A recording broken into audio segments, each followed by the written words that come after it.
Mal-moment li kien hemm allegazzjonijiet li setgħu saru xi irregolaritajiet b'rabta ma' xogħlijiet tal-Fondazzjoni għall-Iskejjel Tagħda, il-każ intbagħat għand il-Pulizija. Jirriżulta li fil-mira ta' dawn l-allegazzjonijiet kien hemm ċertu Edward Caruana u rapporti qalu li se abbuża b'rabta ma' loti ta' direct orders.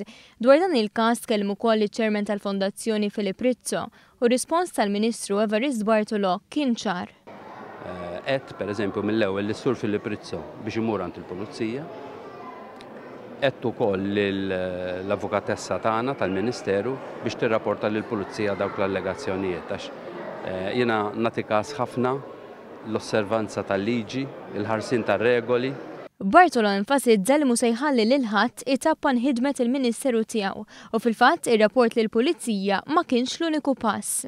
Fl-interim waqt li qed isiru l-investigazzjonijiet, ittieħdu xi passi fil-rigward ta' Sur Caruana ġie trasferit. Jiena mill-ewwel tajt ordni biex ma jibqax jkollu x'jaqsam la mal-Fondazzjoni għall-Iskejjel Tagħda u l-qas mal-Ministeru bl-ebda mod. Il-Ministru għall-Edukazzjoni tenna li f'ħidmet il-Fondazzjoni u l-Ministeru il-kontabilità hija xi ħaġa kruċjali.